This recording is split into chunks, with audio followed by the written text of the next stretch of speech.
Bonsoir à tous, bienvenue dans les experts du foot avec David Ducci. Bonsoir David. Bonsoir Christophe. 14 buts en sélection, est-ce bien sérieux? C'est une des questions que l'on va se poser aujourd'hui. On parlera bien sûr également du grand match de vendredi, le retour de la Ligue 1 avec PSG face à Monaco au Parc des Princes.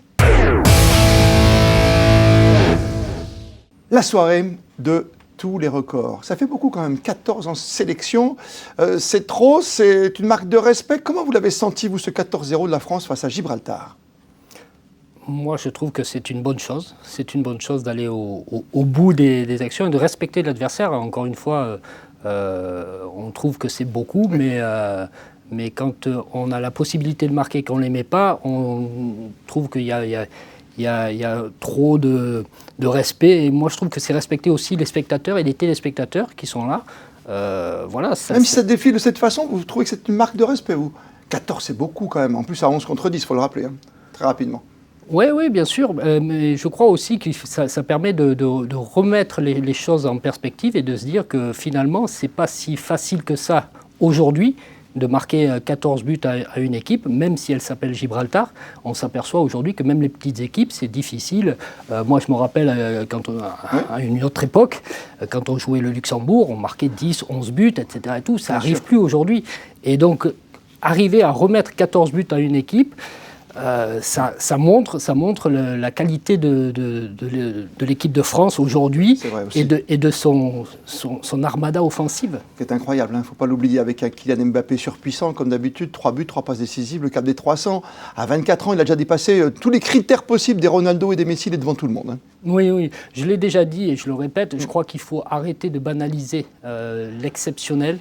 Et il faut reconnaître, après on aime ou on n'aime pas le joueur, le personnage, etc.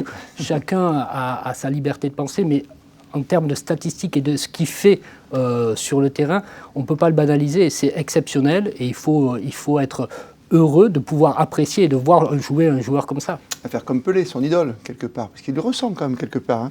C'est vrai qu'il y a Mbappé aller vers les 1000 buts, qui sait un jour. On lui souhaite. Ouais. 24 ans. Bien sûr, on lui souhaite. C'est intéressant dans ce match, dans l'attitude de Kylian Mbappé, qui est le capitaine, qui montre l'exemple, cette envie d'aller jusqu'au bout. Moi, je me souviens du 10-0 face à l'Azerbaïdjan au Caire. Je n'avais pas le souvenir d'un discours aussi musclé quand on voit Didier Deschamps à la mi-temps.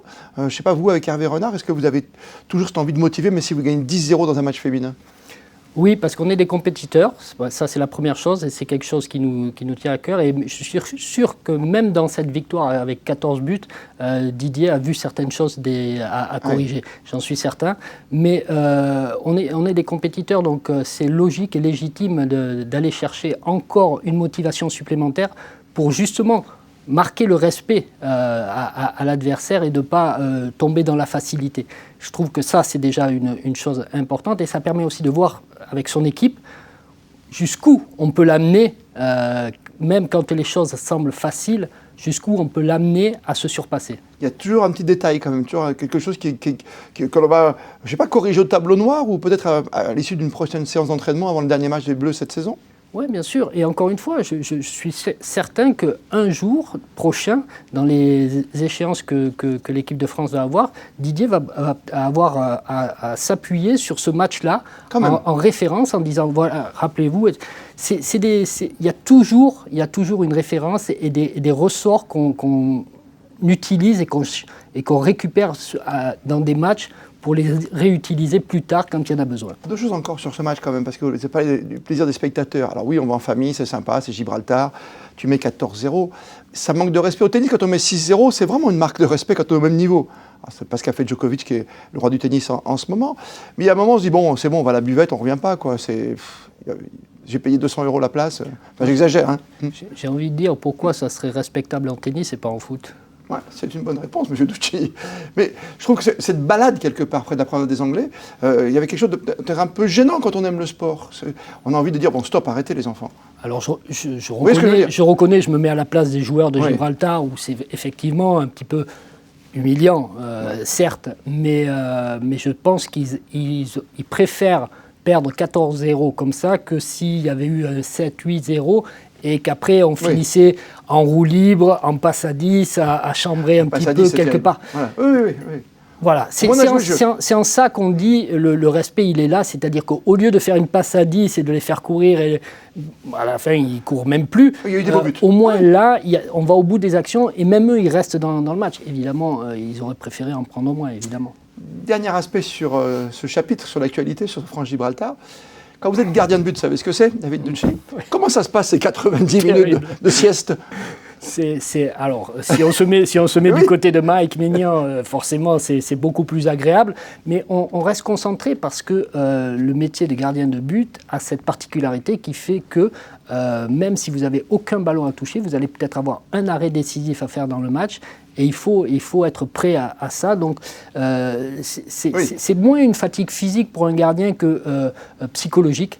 Et c'est important de pouvoir apprendre à rester concentré et dans le match, même si, dans ce cas-là, on passe une longue soirée. Mais on apprend, vous avez raison, on apprend toujours, même de ces victoires. Ouais, bien sûr. De ce 14-0 pour la France face à Gibraltar. La France qualifiée, bien sûr, directement en position en plus de favori, de tête de série, pour le prochain Euro l'année prochaine.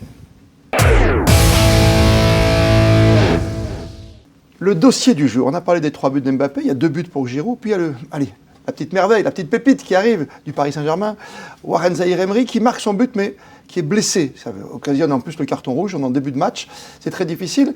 À l'entraînement, Camavinga se blesse, chez les Espoirs, Le Penant à Lyon également est blessé. On a l'impression quand même que les clubs payent un lourd tribut. Comment ça se passe d'ailleurs? C'est la fédération ensuite qui compense? Comment ça se passe dans ces cas-là, que ce soit chez les féminines, chez les garçons? De mémoire, je crois que c'est la FIFA qui a une compensation à ce niveau-là. Après, il y a les assurances aussi, à la fois des clubs, des fédérations, etc., qui rentrent en compte. Et puis, c'est un lourd tribut, mais j'ai envie de dire, tous les ans, toutes les équipes sont confrontées à ça en sélection, parce qu'on arrive aussi à une période de la saison, novembre, qui est une période un petit peu difficile avec le changement de climat, les organismes qui commencent à souffrir, on arrive sur la fin de la première moitié de saison, donc les organismes sont un peu plus entamés, ces changements de climat, de terrain, de qualité de terrain, avec des terrains un peu plus gras, avec le froid qui arrive, etc. Et tout. C'est souvent cette période-là qui est délicate, entre novembre et février, il y a souvent pas mal de casses. Même si là, sur le cas du petit génie parisien, c'est une faute, hein, c'est différent. Hein. Voilà, là c'est un coup, donc là ça peut arriver à n'importe qui, à n'importe quel moment. C'est malheureux pour lui, surtout, oui, déjà. D'abord, pour l'équipe de France dans ce match évidemment, et pour son club. Bien entendu. Quand on est dirigeant de club, c'est très dur. Je me souviens d'une polémique avec Jean-Michel Aulas, avec des matchs qu'on allait faire aux Antilles à l'époque d'Anelka et Thierry Henry. Et c'est vrai que quand tu es en ce moment dans une belle période, quand presque ton meilleur joueur du moment, au-delà d'Mbappé, qui est, bon, on en a parlé dans la première partie, quand tu as cette pépite de 17 ans, c'est le plus jeune, c'est encore un record en plus. Un premier but pour un jeune garçon de 17 ans pour les Bleus. Oui, bien sûr, c'est ennuyeux et dans la position d'un club, on peste honnêtement pour avoir été dirigeant de club. Quand on avait des joueurs qui revenaient de sélection blessés, on était vraiment en colère, fâché, quelles que soient les circonstances de la blessure. On se mettait dans la position du club, de l'employeur et de nos échéances. Et c'est ce qui nous contrarie beaucoup. Ouais, parce que pour ce petit jeune, c'est vrai que c'était aussi un aboutissement, quoi, déjà. Il était très très bon en Ligue des Champions, en Championnat de France, et là, c'est presque logique que Deschamps le tente sur un match face à Gibraltar.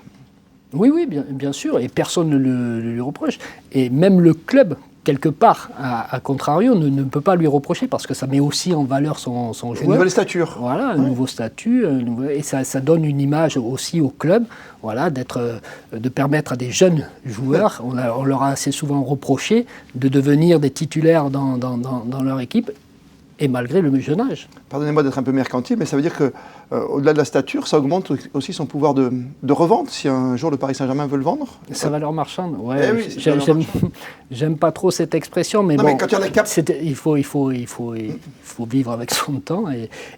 Oui, effectivement, forcément, ça. Il vaut plus cher dès le moment où il rentre sur la pelouse de Nice, quoi. Oui. Forcément, il devient international, donc il y a une valorisation, et peut-être même que c'était prévu dans son contrat. Oui, c'était une question pertinente, de parler de l'avenir de Warren Zaïre-Emery avec le Paris Saint-Germain, qu'on espère bientôt de retour, bien sûr, au sein de cet effectif. Tiens, le Paris Saint-Germain, on va en parler. Et cette question du jour qui nous ramène en Ligue 1. Monaco va-t-il faire aussi bien que par le passé? Toujours briller au Parc des Princes, c'est vrai pour ce déplacement très attendu. Choc entre le premier et le troisième du classement. Paris est premier, Nice deuxième et Monaco est troisième. On a un coup à jouer côté monégasque pour rester dans la course? Bien sûr, heureusement qu'on a un coup à jouer. Et ce serait dommage d'aller là-haut en victime expiatoire. Donc il faut aller là-bas avec l'ambition de ramener un bon résultat, le meilleur possible. Si on peut gagner là-bas, ça sera parfait. On l'a vu face au Havre, hein, ça s'est joué à la dernière seconde. Avec un arrêt de gardien, ça vous a fait plaisir sur un penalty. Les arrêts de gardien me font toujours plaisir. Oui, c'est ça. Et ce match-là est important vendredi soir à 21h. Attention, c'est décalé pour cause de Ligue des Champions la semaine suivante. On a les atouts pour contrer cette force de frappe parisienne? Bien sûr qu'on a des atouts, il faut aller là-bas avec cette ambition, comme je l'ai dit, et on a la qualité, les joueurs, et on a la forme du moment pour le faire. Il n'y a plus de... Il y a plus de barrières psychologiques à se mettre quand on va jouer au PSG. Maintenant, je trouve que c'est devenu une équipe un peu plus accessible que par le passé. Et pour Monaco, aujourd'hui, dans la forme actuelle, on peut raisonnablement aller là-bas avec des ambitions. Accessible malgré la montée en puissance, on l'a vu en Ligue des Champions, même s'il y a eu un petit revers, on sent que cette équipe, elle va trouver son rythme de croisière, là, ça y est. Oui, bien sûr, mais justement parce qu'il y a la Ligue des Champions derrière, il y a aussi ça en tête, et parfois, que ce soit juste avant ou juste après des matchs de Ligue des Champions, les équipes, pas consciemment, gèrent un tout petit peu et sont un petit peu moins engagées qu'au milieu d'une semaine où il n'y a pas de Ligue des Champions. Ce sera la 13e journée, bien sûr. Monaco, un coup à jouer avec un gardien qui, ça y est, s'est installé. Vous l'avez senti, vous, l'ancien gardien de but? Oui, il prend ses marques, il prend de l'assurance et en plus il y a des résultats, une défense, et il trouve ses automatismes, et un gardien a besoin de ça. Cette confiance de toujours jouer. Je suis un petit peu ému parce que je parle de gardien et on l'a appris ce week-end. Le décès de quelqu'un qu'on connaît tous très fort, parce que c'est une grande famille de footballeurs, bien sûr. C'est le décès d'Henri Stambouli, soudain, à plus de 60 ans. Vous l'avez côtoyé, vous connaissez le garçon qui est unanimement reconnu, hein, pour sa gentillesse notamment. Oui, bien sûr. J'ai connu Henri quand je suis arrivé au centre de formation ici à l'AS Monaco. Et Henri, c'est toujours une bonne humeur, quelqu'un d'extraordinaire, de jovial, vraiment un coéquipier et un homme exceptionnel. Moi, j'ai que des bons souvenirs avec lui, même si on ne s'est pas énormément côtoyé par la suite, mais c'est vraiment quelqu'un que j'appréciais beaucoup, et c'est une bien triste nouvelle d'apprendre son décès aussi jeune. Et on pense évidemment à sa famille, puisque son épouse, Cathy, c'est simplement la fille de Gérard Bannier. Donc on connaît tous Laurent Bannier d'ici, qui était avec nous dans Les Experts il n'y a pas encore si longtemps. Donc évidemment, on pense très très fort à eux en ce moment difficile, mais on a toujours de belles pensées d'Henri quand on le voit dans les buts, que ce soit à Monaco, à Marseille ou ailleurs. C'était important de parler d'Henri aujourd'hui, d'Henri Stambouli. Merci David Ducci. À dans 15 jours pour la suite des Experts du foot sur Monaco.